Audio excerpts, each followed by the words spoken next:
Matthew Henry's Commentary on the Whole Bible. An exposition, with practical observations, of the Book of Psalms. Psalm 116. This is a thanksgiving psalm. It is not certain whether David penned it upon any particular occasion or upon a general review of the many gracious deliverances God had wrought for him, out of 6 troubles and 7, which deliverances draw from him many very lively expressions of devotion, love, and gratitude, and with similar pious affections our souls should be lifted up to God in singing it. Observe 1. The great distress and danger that the psalmist was in, which almost drove him to despair, verses 3, 10 and 11. 2. The application he made to God in that distress, verse 4. 3. The experience he had of God's goodness to him, in answer to prayer. God heard him, verses 1 and 2, pitied him, verses 5 and 6, delivered him, verse 8. 4. His care respecting the acknowledgments he should make of the goodness of God to him, verse 12. 1. He will love God, verse 1. 2. He will continue to call upon him, verses 2, 13 and 17. 3. He will rest in him, verse 7. 4. He will walk before him, verse 9. 5. He will pay his vows of thanksgiving, in which he will own the tender regard God had to him, and this publicly, verses 13 to 15 and 17 to 19. Lastly, he will continue God's faithful servant to his life's end, verse 16. These are such breathings of a holy soul as bespeak it very happy. Psalm 116 verses 1 to 9. In this part of the psalm we have 1. A general account of David's experience, and his pious resolutions, verses 1 and 2, which are as the contents of the whole psalm, and give an idea of it. 1. He had experienced God's goodness to him in answer to prayer. He has heard my voice and my supplications. David, in straits, had humbly and earnestly begged mercy of God, and God had heard him, that is, had graciously accepted his prayer, taken cognizance of his case, and granted him an answer of peace. He has inclined his ear to me. This intimates his readiness and willingness to hear prayer. He lays his ear, as it were, to the mouth of prayer, to hear it, though it be but whispered in groanings that cannot be uttered. He hearkens and hears, Jeremiah 8 verse 6. Yet it implies, also, that it is wonderful condescension in God to hear prayer, it is bowing his ear. Lord, what is man, that God should thus stoop to him? 2. He resolved, in consideration thereof, to devote himself entirely to God and to his honor. 1. He will love God the better. He begins the psalm somewhat abruptly with a profession of that which his heart was full of. I love the Lord, as Psalm 18 verse 1, and fitly does he begin with this, in compliance with the first and great commandment, and with God's end in all the gifts of his bounty to us. I love him only, and nothing besides him, but what I love for him. God's love of compassion towards us justly requires our love of complacency in him. 2. He will love prayer the better, therefore I will call upon him. The experiences we have had of God's goodness to us, in answer to prayer, are great encouragements to us to continue praying. We have sped well, notwithstanding our unworthiness and our infirmities in prayer, and therefore why may we not? God answers prayer, to make us love it, and expects this from us, in return for his favor. Why should we glean in any other field when we have been so well treated in this? Nay, I will call upon him as long as I live, Hebrews, in my days, every day to the last day. Note, as long as we continue living we must continue praying. This breath we must breathe till we breathe our last, because then we shall take our leave of it, and till then we have continual occasion for it. 2. A more particular narrative of God's gracious dealings with him, and the good impressions thereby made upon him. 1. God, in his dealings with him, showed himself a good God, and therefore he bears this testimony to him, and leaves it upon record, verse 5. Gracious is the Lord and righteous. He is righteous, and did me no wrong in afflicting me, he is gracious, and was very kind in supporting and delivering me. Let us all speak of God as we have found, and have we ever found him otherwise than just and good? No, our God is merciful to us, and it is of his mercies that we are not consumed. 1. Let us review David's experiences. 1. He was in great distress and trouble, verse 3. The sorrows of death compassed me, that is, such sorrows as were likely to be his death, such as were thought to be the very pangs of death. Perhaps the extremity of bodily pain, or trouble of mind, is called here the pains of hell, terror of conscience arising from sense of guilt. Note, the sorrows of death are great sorrows, and the pains of hell great pains. Let us therefore give diligence to prepare for the former, that we may escape the latter. These compassed him on every side, they arrested him, got hold upon him, so that he could not escape. Without were fightings, within were fears. I found trouble and sorrow, not only they found me, but I found them. Those that are melancholy have a great deal of sorrow of their own finding, a great deal of trouble which they create to themselves, by indulging fancy and passion. This has sometimes been the infirmity of good men. When God's providence makes our condition bad, let us not by our own imprudence make it worse. 2. In his trouble he had recourse to God by faithful and fervent prayer, verse 4. He tells us that he prayed, then called I upon the name of the Lord, then, when he was brought to the last extremity, then he made use of this, not as the last remedy, but as the old and only remedy, which he had found a salve for every sore. He tells us what his prayer was. It was short, but to the purpose. O Lord, I beseech thee, deliver my soul, save me from death, and save me from sin, for that is it that is killing to the soul. Both the humility and the fervency of his prayer are intimated in these words, O Lord, I beseech thee. When we come to the throne of grace, we must come as beggars for an alms, for necessary food. The following words, verse 5, gracious is the Lord, may be taken as part of his prayer, as a plea to enforce his request and encourage his faith and hope. Lord, deliver my soul, for thou art gracious and merciful, and that only I depend upon for relief. 3. God, in answer to his prayer, came in with seasonable and effectual relief. He found by experience that God is gracious and merciful, and in his compassion preserves the simple, verse 6. Because they are simple, that is, sincere and upright, and without guile, therefore God preserves them, as he preserved Paul, who had his conversation in the world not with fleshly wisdom, but in simplicity and godly sincerity. Though they are simple, that is, weak and helpless, and unable to shift for themselves, men of no depth, no design, yet God preserves them, because they commit themselves to him, and have no confidence in their own sufficiency.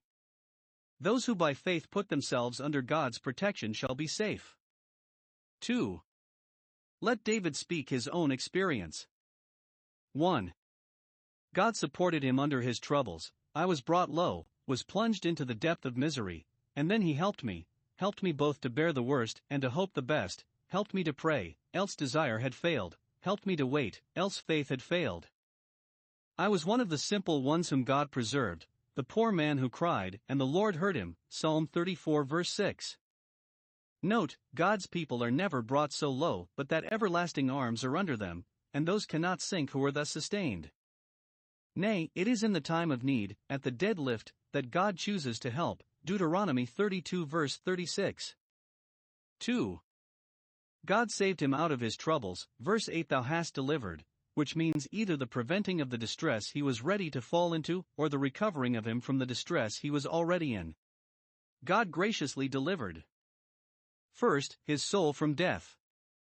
Note, it is God's great mercy to us that we are alive, and the mercy is the more sensible if we have been at death's door, and yet have been spared and raised up, just turned to destruction, and yet ordered to return. That a life so often forfeited, and so often exposed, should yet be lengthened out, is a miracle of mercy. The deliverance of the soul from spiritual and eternal death is especially to be acknowledged by all those who are now sanctified and shall be shortly glorified. Secondly, his eyes from tears, that is, his heart from inordinate grief. It is a great mercy to be kept either from the occasions of sorrow, the evil that causes grief, or, at least, from being swallowed up with overmuch sorrow. When God comforts those that are cast down, looses the mourner's sackcloth and girds them with gladness, then he delivers their eyes from tears, which yet will not be perfectly done till we come to that world where God shall wipe away all tears from our eyes. Thirdly, his feet from falling into sin and so into misery. It is a great mercy, when our feet are almost gone, to have God hold us by the right hand, Psalm 73 verses 2 and 23. so that though we enter into temptation, we are not overcome and overthrown by the temptation. Or, thou hast delivered my feet from falling into the grave, when I had one foot there already. 2. David, in his returns of gratitude to God, showed himself a good man. God had done all this for him, and therefore 1. He will live a life of delight in God. Verse 7. Return unto thy rest, O my soul. 1. Repose thyself and be easy, and do not agitate thyself with distrustful disquieting fears, as thou hast sometimes done. Quiet thyself, and then enjoy thyself. God has dealt kindly with thee, and therefore thou needest not fear that ever he will deal hardly with thee. 2. Repose thyself in God. Return to him as thy rest, and seek not for that rest in the creature which is to be had in him only. God is the soul's rest, in him only it can dwell at ease, to him therefore it must retire, and rejoice in him. He has dealt bountifully with us, he has provided sufficiently for our comfort and refreshment, and encouraged us to come to him for the benefit of it, at all times, upon all occasions.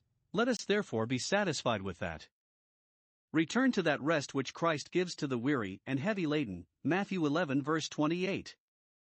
Return to thy Noah, his name signifies rest, as the dove, when she found no rest, returned to the ark. I know no word more proper to close our eyes with at night, when we go to sleep, nor to close them with at death, that long sleep, than this: return to thy rest, O my soul. 2. He will live a life of devotedness to God. Verse 9. I will walk before the Lord in the land of the living, that is, in this world, as long as I continue to live in it. Note 1. It is our great duty to walk before the Lord, to do all we do as becomes us in his presence and under his eye, to approve ourselves to him as a holy God by conformity to him as our sovereign Lord, by subjection to his will, and, as a God all-sufficient, by a cheerful confidence in him. I am the Almighty God, walk before me. Genesis 17 verse 1. We must walk worthy of the Lord unto all well-pleasing. 2. The consideration of this, that we are in the land of the living, should engage and quicken us to do so. We are spared and continued in the land of the living by the power, and patience, and tender mercy of our God, and therefore must make conscience of our duty to him. The land of the living is a land of mercy, which we ought to be thankful for. It is a land of opportunity, which we should improve. Canaan is called the land of the living, Ezekiel 26 verse 20, and those whose lot is cast in such a valley of vision are in a special manner concerned to set the Lord always before them. If God has delivered our soul from death, we must walk before him. A new life must be a new life indeed. Psalm 116 verses 10 to 19. The Septuagint and some other ancient versions make these verses a distinct psalm separate from the former, and some have called it the martyr's psalm, I suppose for the sake of verse 15. 3 things David here makes confession of. 1. His faith. Verse 10. I believed, therefore have I spoken. This is quoted by the Apostle, 2 Corinthians 4 verse 13, with application to himself and his fellow ministers, who, though they suffered for Christ, were not ashamed to own him.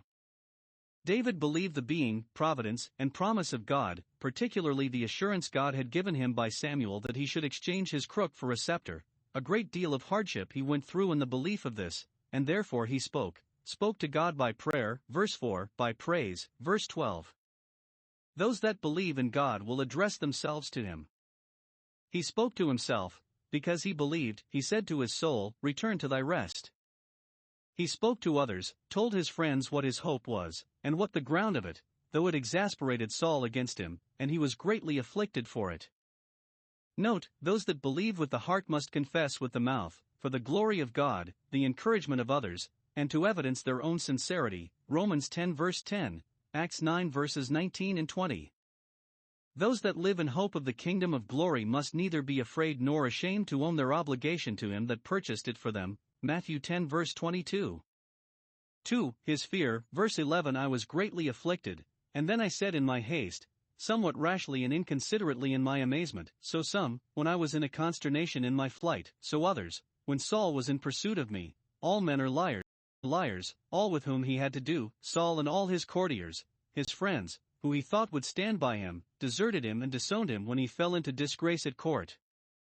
And some think it is especially a reflection on Samuel, who had promised him the kingdom, but deceived him, for, says he, I shall one day perish by the hand of Saul, 1 Samuel 27 verse 1. Observe. 1. The faith of the best of saints is not perfect, nor always alike strong and active. David believed and spoke well, verse 10, but now, through unbelief, he spoke amiss. 2. When we are under great and sore afflictions, especially if they continue long, we are apt to grow weary, to despond, and almost to despair of a good issue. Let us not therefore be harsh in censuring others, but carefully watch over ourselves when we are in trouble. Psalm 39 verses 1-3. 3. If good men speak amiss, it is in their haste, through the surprise of a temptation, not deliberately, and with premeditation, as the wicked man, who sits in the seat of the scornful, Psalm 1 verse 1, sits and speaks against his brother, Psalm 50 verses 19 and 20. For, what we speak amiss in haste, we must by repentance unsay again, as David, Psalm 31 verse 22, and then it shall not be laid to our charge. Some make this to be no rash word of David's.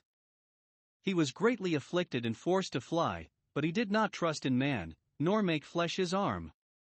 No, he said, all men are liars, as men of low degree are vanity, so men of high degree are a lie, and therefore my confidence was in God only, and in him I cannot be disappointed. In this sense the apostle seems to take it. Romans 3 verse 4, let God be true and every man a liar in comparison with God. All men are fickle and inconstant, and subject to change, and therefore let us cease from man and cleave to God. 3. His gratitude, verse 12, etc. God had been better to him than his fears, and had graciously delivered him out of his distresses, and, in consideration hereof. 1. He inquires what returns he shall make, verse 12. What shall I render unto the Lord for all his benefits towards me? Here he speaks. 1. As one sensible of many mercies received from God all his benefits. This psalm seems to have been penned upon occasion of some one particular benefit, verses 6 and 7, but in that one he saw many, and that one brought many to mind, and therefore now he thinks of all God's benefits towards him. Note, when we speak of God's mercies we should magnify them, and speak highly of them. 2. As one solicitous and studious how to express his gratitude, what shall I render unto the Lord? Not as if he thought he could render anything proportionable, or as a valuable consideration for what he had received. We can no more pretend to give a recompense to God than we can to merit any favor from him, but he desired to render something acceptable, something that God would be pleased with as the acknowledgement of a grateful mind. He asks God, what shall I render? Asks the priest, asks his friends, or rather asks himself, and communes with his own heart about it. Note, having received many benefits from God, we are concerned to inquire, what shall we render? 2. He resolves what returns he will make. 1. He will in the most devout and solemn manner offer up his praises and prayers to God, verses 13 and 17. 1. I will take the cup of salvation, that is, I will offer the drink offerings appointed by the law, in token of my thankfulness to God, and rejoice with my friends in God's goodness to me. This is called the cup of deliverance because drunk in memory of his deliverance. The pious Jews had sometimes a cup of blessing, at their private meals, which the master of the family drank first of, with thanksgiving to God, and all at his table drank with him. But some understand it not of the cup that he would present to God, but of the cup that God would put into his hand.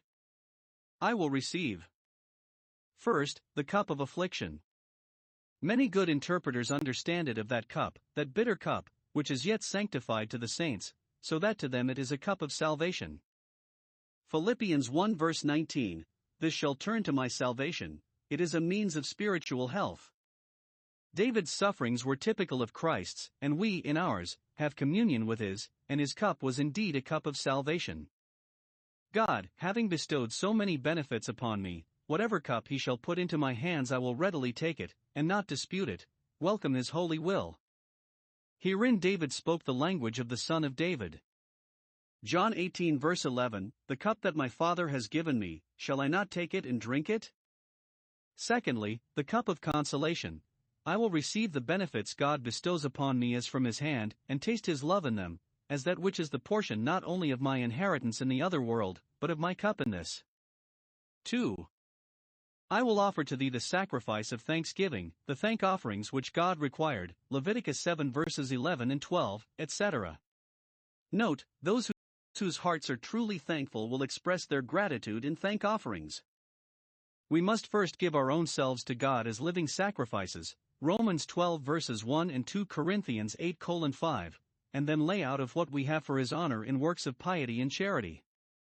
Doing good and communicating are sacrifices with which God is well pleased, Hebrews 13 verses 15 and 16, and this must accompany our giving thanks to His name. If God has been bountiful to us, the least we can do in return is to be bountiful to the poor, Psalm 16 verses 2 and 3.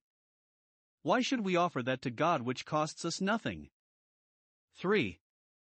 I will call upon the name of the Lord. This He had promised, verse 2, and here He repeats it, verse 13 and again verse 17. If we have received kindness from a man like ourselves, we tell him that we hope we shall never trouble him again, but God is pleased to reckon the prayers of His people an honor to Him, and a delight, and no trouble, and therefore, in gratitude for former mercies, we must seek to Him for further mercies, and continue to call upon Him. 2. He will always entertain good thoughts of God, as very tender of the lives and comforts of His people. Verse 15. Precious in the sight of the Lord is the death of His saints, so precious that He will not gratify Saul, nor Absalom, nor any of David's enemies, with his death, how earnestly soever they desire it. This truth David had comforted himself with in the depth of his distress and danger, and, the event having confirmed it, he comforts others with it who might be in like manner exposed. God has a people, even in this world, that are His saints, His merciful ones, or men of mercy, that have received mercy from Him, and show mercy for His sake.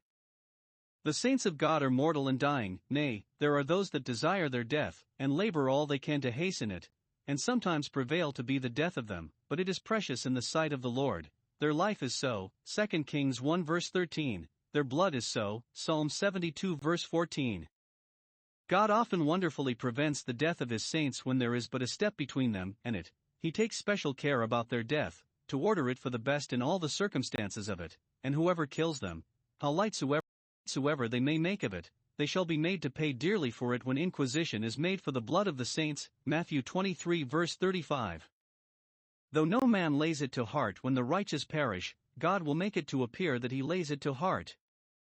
This should make us willing to die for Christ, if we are called to it, that our death shall be registered in heaven, and let that be precious to us which is so to God.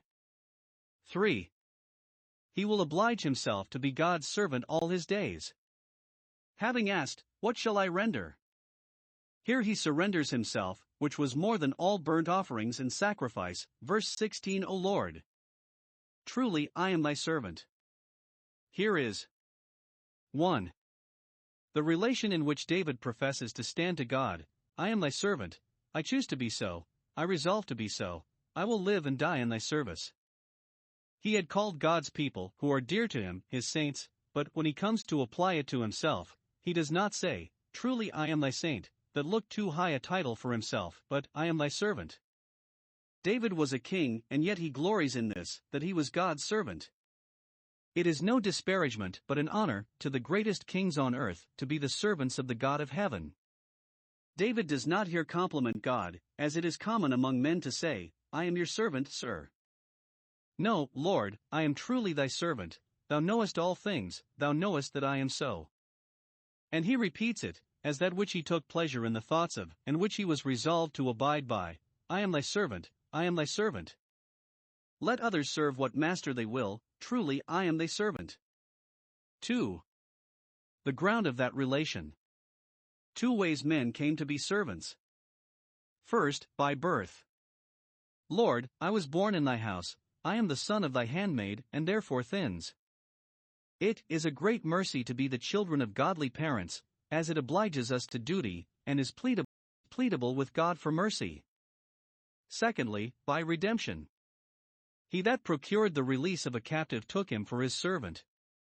Lord, thou hast loosed my bonds, those sorrows of death that compassed me, thou hast discharged me from them, and therefore I am thy servant, and entitled to thy protection as well as obliged to thy work.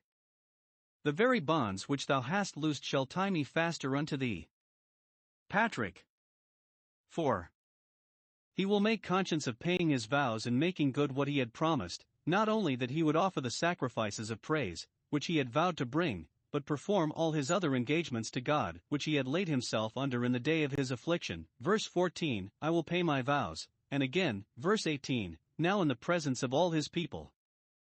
Note, vows are debts that must be paid, for it is better not to vow than to vow and not pay.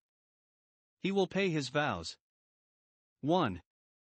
Presently, he will not, like sorry debtors, delay the payment of them, or beg a day, but, I will pay them now, Ecclesiastes 5 verse 4. 2. Publicly, he will not huddle up his praises in a corner, but what service he has to do for God he will do it in the presence of all his people, nor for ostentation, but to show that he was not ashamed of the service of God, and that others might be invited to join with him. He will pay his vows in the courts of the tabernacle, where there was a crowd of Israelites attending, in the midst of Jerusalem, that he might bring devotion into more reputation.